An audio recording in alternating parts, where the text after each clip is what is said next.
اکثر لوگ جو ہے وہ جب مدینہ جاتے ہیں مسجد نبی کی زیارت کے دوران وہ روضہ رسول صلی اللہ علیہ وسلم پر سلام بیچتے ہیں یا پڑھتے ہیں، اور لوگ بھی جب جا رہے ہوتے ہیں لوگ بھی ان کو کہتے ہیں کہ ہمارا بھی اسلام جو ہے نا وہاں پہنچانا. تو اس کے اندر پوچھ رہے ہیں کہ کیا یہ درست ہے، کیا صحابہ کرام کی زندگی میں ایسے ہوتا تھا؟ دیکھیں اللہ رب العزت نے قرآن مجید کے اندر حکم دیا ہے کہ یا ایھا الذین آمنوا صلوا علیہ وسلموا تسلیما، کہ ایمان والو تم نبی کریم صلی اللہ علیہ وسلم پر صلوات بھیجو اور ان پر خوب سلام بھیجو. صحابہ کرام نے جب یہ آیت سنی تو صحابہ کرام نے سوال کیا تھا نبی کریم صلی اللہ علیہ وسلم سے کہ جہاں تک سلام کا تعلق ہے تو وہ تو ہم جانتے ہیں کہ ہم آپ کی خدمت میں سلام کس طرح پیش کریں. اگر ہم نماز کے اندر ہیں تو ہم نماز کے اندر السلام علیک ایھا النبی ورحمۃ اللہ وبرکاتہ کہہ کر آپ کو سلام بھیجتے ہیں، اور اگر ہم نماز کی حالت میں نہیں آپ سے ملاقات کرنے کے لیے آتے ہیں یا جب آپ سے ملاقات ہوتی ہے تو ہم آپ کو السلام علیکم ورحمۃ اللہ وبرکاتہ کہہ کر آپ کو سلام پیش کرتے ہیں. تو سلام کا تو ہمیں پتہ ہے، لیکن یہ جو صلاۃ کا حکم دیا اللہ رب العزت نے ایمان والوں کو، اس صلاۃ سے مراد کیا ہے؟ تو نبی کریم صلی اللہ علیہ وسلم نے اس کی تعلیم دی تھی کہ تم یوں کہو اللہم صل علی محمد وعلی آل محمد کما صلیت علی ابراہیم وعلی آل ابراہیم انک حمید مجید، اللہم بارک علی محمد وعلی آل محمد کما بارکت علی ابراہیم وعلی آل ابراہیم انک حمید مجید.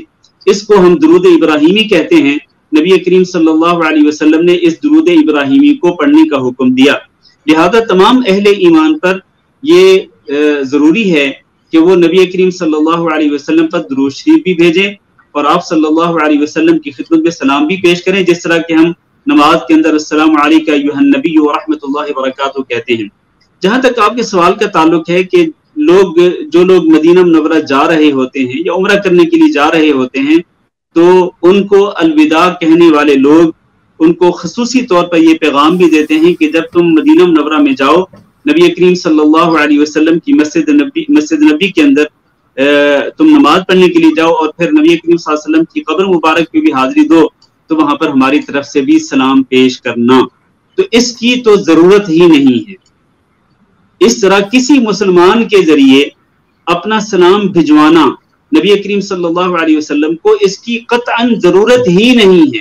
کیوں؟ اس کی دو وجوہات ہیں. ایک وجہ یہ ہے کہ ہر مسلمان جو بھی نماز پڑھتا ہے وہ آلریڈی وہ نبی صلی اللہ علیہ وسلم کو سلام بھیج رہا ہے.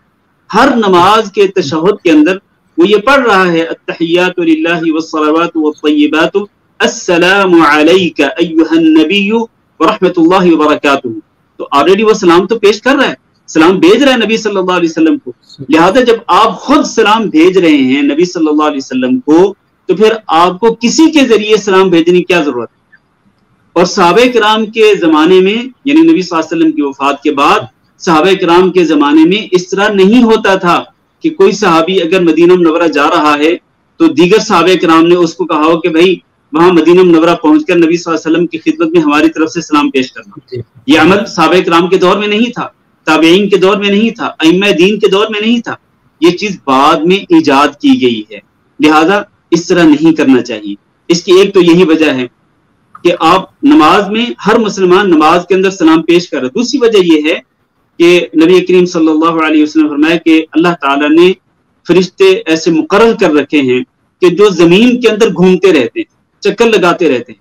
جب بھی کوئی نبی صلی اللہ علیہ وسلم کا کوئی امتی، جب بھی کوئی مسلمان نبی صلی اللہ علیہ وسلم پر درود بھیجتا ہے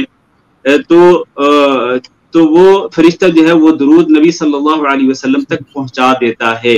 فرشتوں کی یہ ڈیوٹی لگی ہوئی ہے کہ امتیوں کا صلات اور سلام جو ہے، درود اور سلام جو ہے وہ نبی صلی اللہ علیہ وسلم تک پہنچاتے ہیں. لہذا جب فرشتے آپ کا سلام، آپ کا درود بھی نبی صلی اللہ علیہ وسلم کی خدمت پہ پہنچا رہے ہیں اور آپ کا سلام بھی پہنچا رہے ہیں تو پھر آپ کو کیا ضرورت ہے کہ آپ کسی بندے کو کہیں کہ بھئی تم مدینہ منورہ جا رہے ہو تو میری طرف سے سلام پہنچا دینا. اس کی شرعی طور پر کوئی حیثیت نہیں ہے. واللہ اعلم.